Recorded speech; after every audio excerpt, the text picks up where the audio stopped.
Everyone, আমি আজকে কি বানাবো দেখো। আমাদের শাক বানাবো, লাউ শাকের ডগাগুলো বানাবো, আলু দিয়ে ভালো করে মাখা মাখা করবো আর রুটি করবো আমার শ্বশুরের জন্য। আমরা ভাত খাবো আজকে, এগুলোই বানাবো।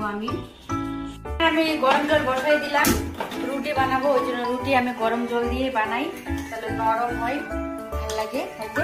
আর এখানে আমি শাকটা এখানে কড়াই গরম করতে দিয়ে দিয়েছি।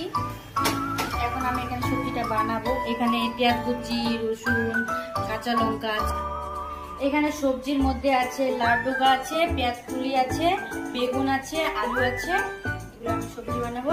আর আমি সবজিটা বানাবো, দেখো এখানে সর্ষে বাটা দিয়ে বানাবো। এগুলো বাইরে নিয়েছে আগে, মিক্সারে নিয়ে নিলাম।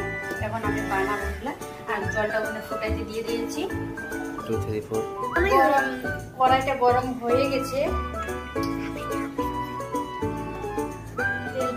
এখন এই সবজিটাতে একটু তেলটা বেশি করে দিলে না বেশি টেস্টি হয়, ওই জন্য একটু তেলটা বেশি করে দিলাম। ফোড়নে পাঁচ ফোড়ন দেবো, এই যে পাঁচ ফোড়ন দিয়ে দিলাম।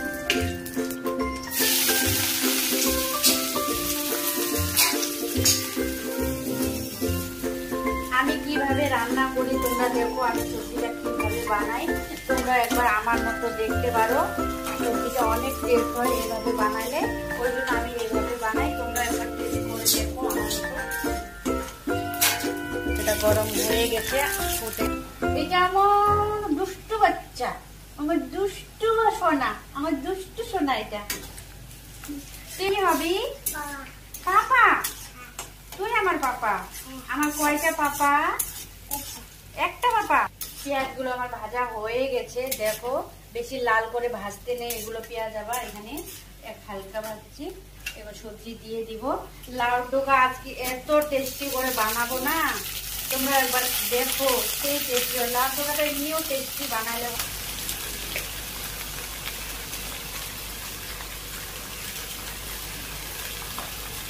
হলুদ দিয়ে দিলাম, এখন লবণ দিয়ে দিব পরিমাণ মতো, যতটা দরকার।